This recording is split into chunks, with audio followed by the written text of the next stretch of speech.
Marie Antoinette was born on November 2, 1755 in Vienna as Archduchess Maria Antonia of Austria, the 15th of 16 children of Empress Maria Theresa and Emperor Francis I. She grew up in the magnificent but disciplined world of the Habsburg court, where her mother ruled one of the most powerful empires in Europe. Although she received instruction in music, dancing, religion, and foreign languages, her education was not deeply academic, and she was not thoroughly prepared for the complex political role she would later assume. From a young age, her destiny was tied to diplomacy. Her marriage was arranged to strengthen the fragile alliance between Austria and France, two longtime rivals who had recently reconciled. In 1770, at just 14 years old, she left Vienna forever and traveled to France to marry Louis Auguste, the Dauphin, grandson of King Louis XV. Upon crossing the French border, she underwent a symbolic ritual in which she relinquished all Austrian possessions, companions, and even clothing, emphasizing that she now belonged entirely to France. Life at the Palace of Versailles was dazzling but suffocating. The court was governed by rigid etiquette that dictated every movement, from how the queen dressed in the morning to how she interacted with nobles.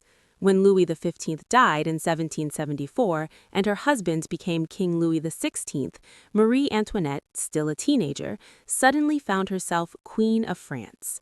At first, she was admired for her grace, charm, and lively personality, but she struggled with the formalities and the constant scrutiny of the court. She preferred intimate gatherings, theater performances, masked balls, and gambling, which scandalized more conservative observers.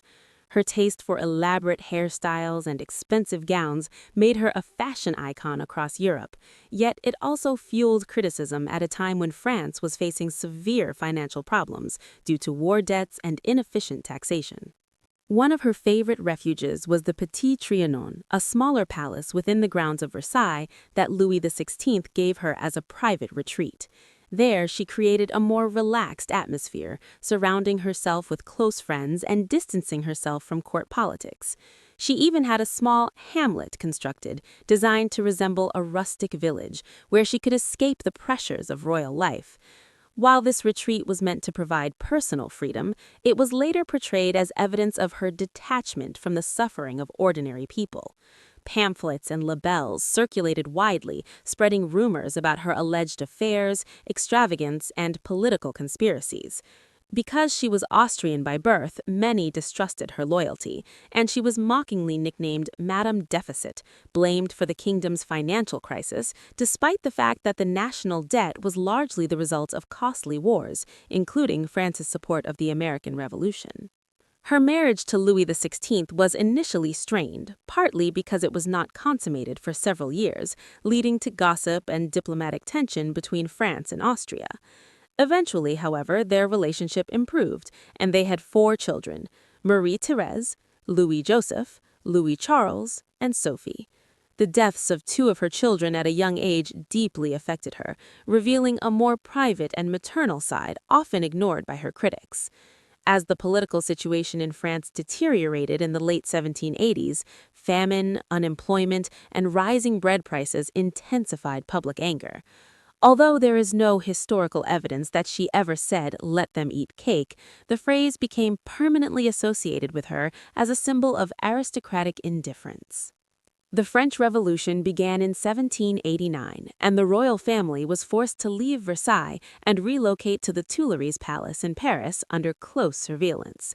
In 1791, fearing for their safety and hoping to rally support from loyalist forces, the family attempted to flee the country in the Flights of Varennes. They were recognized, captured, and brought back to Paris, a dramatic failure that shattered trust in the monarchy and convinced many revolutionaries that the king and queen were enemies of the nation. In 1792, the monarchy was abolished, and the royal family was imprisoned in the Temple. Louis XVI was tried and executed in January 1793. Marie Antoinette, now referred to as the Widow Capet, faced her own trial later that year. Accused of treason, conspiring with foreign powers, and even morally shocking crimes fabricated to discredit her, she defended herself with dignity despite the hostile atmosphere. She was convicted and sentenced to death. On October 16, 1793, at the age of 37, Marie Antoinette was executed by guillotine in the Place de la Révolution in Paris, France. Witnesses noted her composure as she mounted the scaffold. Over time, her image has evolved from that of a frivolous and heartless queen to a more nuanced figure, a young woman thrust into immense political responsibility, shaped by rigid court culture, foreign prejudice, revolutionary propaganda, and the dramatic collapse of an absolute monarchy. Today, she remains one of the most fascinating and controversial personalities of the 18th century, symbolizing both the glamour and the tragic falldown of the Ancien regime.